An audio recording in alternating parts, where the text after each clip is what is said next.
gaucho malo, alzado y matrero. Una voz poética inconfundible. ¿Dónde está Fierro? ¿Dónde está Fierro? ¿Dónde está Fierro? El Martín Fierro es el texto más celebrado de la literatura argentina.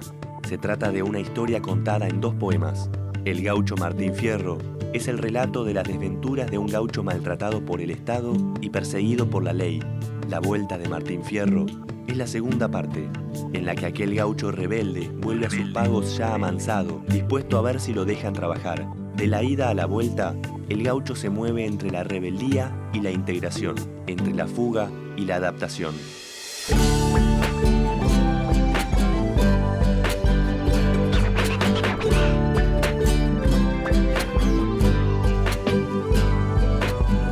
Capítulo de hoy. La voz de José Hernández. ¿Quién fue José Hernández, el autor del Martín Fierro? Cientos de plazas y calles de todo el país llevan su nombre, pero no nos dicen nada de él. José Hernández es una celebridad de la literatura argentina, pero su vida fue mucho más que una obra literaria.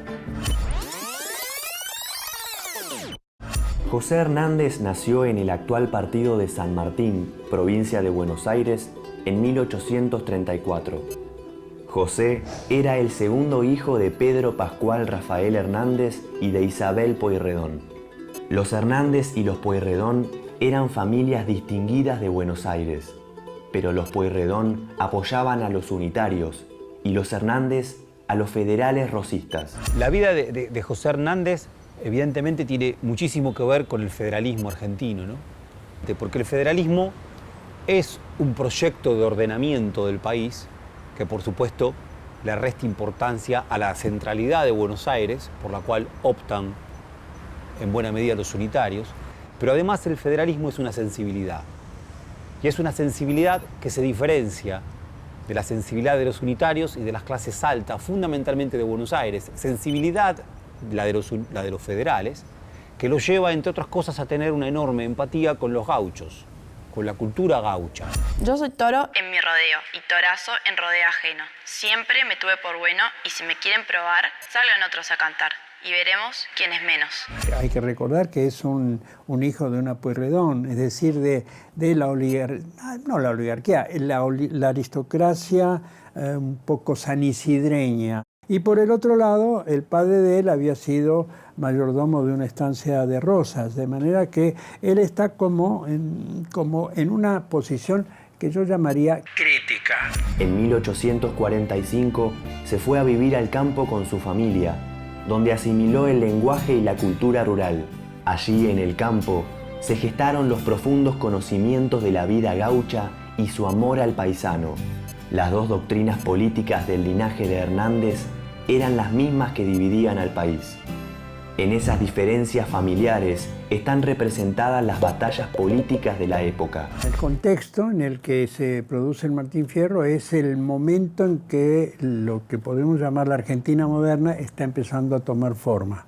Y todavía tiene todas las rémoras de las guerras civiles, de las luchas entre Buenos Aires y el interior, los caudillos, etc., ¿no? Hay que tener en cuenta todas estas circunstancias que hacen como una situación en la que, por un lado, empiezan a surgir instituciones. Hay que recordar que es el momento en que Sarmiento empieza a inventar todo el país y que crea la educación y esto. Y por el otro lado, el sector campesino, llamémoslo campesino, son los gauchos, y todavía la amenaza para estos proyectos de expansión económica y capitalista que se están empezando a dar a los indios, que ocupan gran parte del territorio.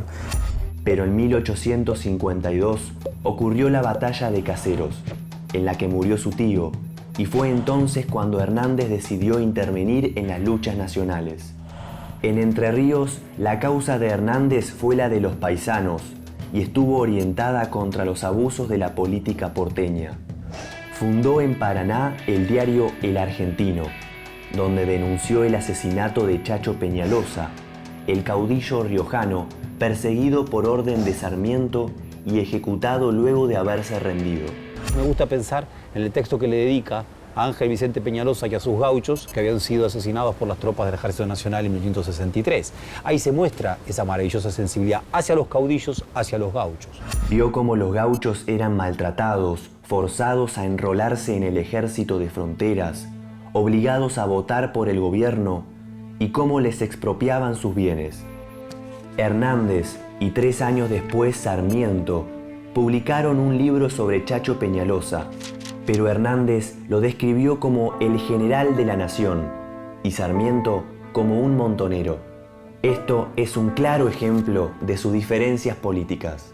Si Sarmiento escribe en una carta tremenda dirigida a Mitre, le dice a Mitre después de la batalla de Pavón que no ahorre sangre de gaucho, porque es lo único que tienen de hombre y que va a tener una utilidad, que es abonar la tierra, nada más distinto a esa sensibilidad que la sensibilidad de Hernández respecto de los gauchos. Él es alguien que es federal sin ser rosista, es un hombre de Urquiza, pero que también le advierte a Urquiza en La vida del Chacho, en el libro ese que es una fortísima denuncia sobre la muerte del Chacho Peñalosa, que no se haga el distraído Urquiza, que si hace una política de alianzas con quienes fueron los opresores del federalismo, o quienes fueron los oponentes, mejor dicho, al federalismo, podía tener consecuencias nefastas para el propio Urquiza, como finalmente eso fue. Y sepan cuántos escuchan de mis penas el relato, que nunca peleo ni mato, sino por necesidad, y que a tanta adversidad solo me arrojó el maltrato. Y esa posición crítica hace que él milite durante un tiempo con López Jordán y con los caudillos, López Jordán fundamentalmente en la provincia de Entre Ríos, ¿no?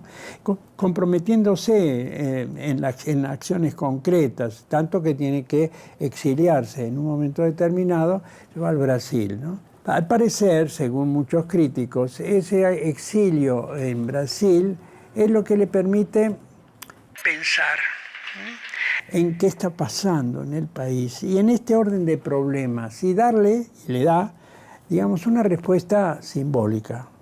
La respuesta simbólica es escribir el Martín Fierro.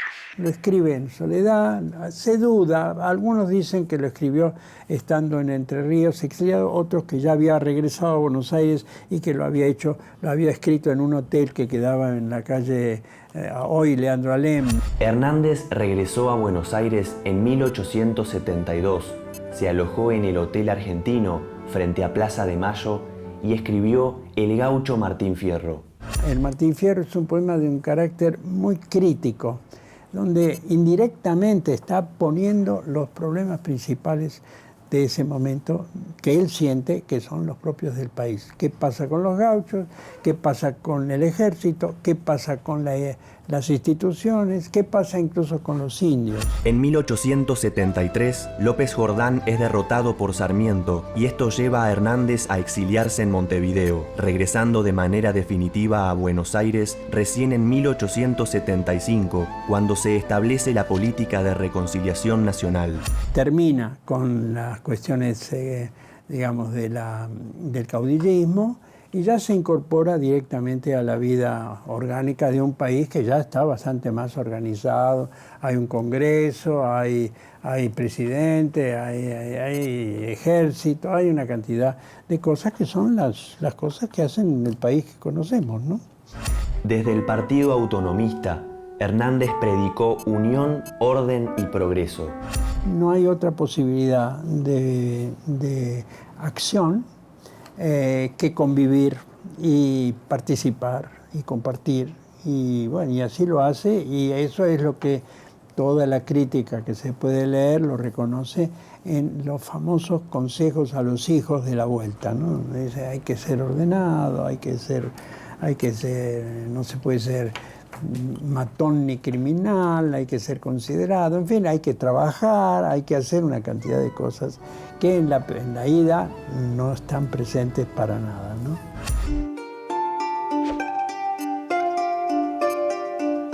Como legislador activo y moderno, bregó por el ordenamiento de la renta y la deuda pública, el límite de los poderes, la creación de establecimientos de beneficencia y de colonias agrícolas, y la reorganización de la justicia. Lo complejo de Hernández, de todas maneras, y no obstante maravilloso, es que Hernández termina siendo roquista. Bien, termina estando con Roca. A mi entender, mucho tiene que ver también con esta sensibilidad. Roca, que no quiere saber nada con los indios, que hace lo que hace con los indios, sin embargo, tiene una sensibilidad propia de un caudillo, incluso para con su propia tropa de gauchos. Y además es un provinciano, es un tucumano que conquista Buenos Aires. De alguna forma, con Roca, la tradición del federalismo, en términos de proyecto de país y al mismo tiempo también de sensibilidad, parece unirse y ligarse con Hernández. Como su gaucho, Hernández fue y volvió. Y luchó contra la injusticia al modo de su época, con la espada y la palabra. El caos de la vida del propio Martín Fierro, ¿sí?, desenraizado, perdiendo su familia, volviéndola a encontrar pero descoyuntada, es el mismo caos de la vida de José Hernández, que fue una vida de exilios, una vida de peleas familiares, de exilios, de idas y de vueltas, de intentar parar la olla como pudiera. Bueno, esa propia vida él la lleva a su obra. Bien. Y notablemente en búsqueda de un orden. Por eso probablemente mucho de la simpatía de Hernández como escritor y como político con la figura de Roca tiene que ver con la simpatía con aquel que viene finalmente a establecer un orden, un Estado, una ley que se vuelva finalmente descifrable. Con lo complejo que es esto, porque fue evidentemente una forma de encontrar una ley conservadora y además nacida de otro tremendo y enorme problema que fue la masacre de indígenas, ¿no?, en la campaña sobre todo en 1879. El 10 de noviembre, los argentinos celebramos el Día de la Tradición en homenaje al nacimiento de José Hernández.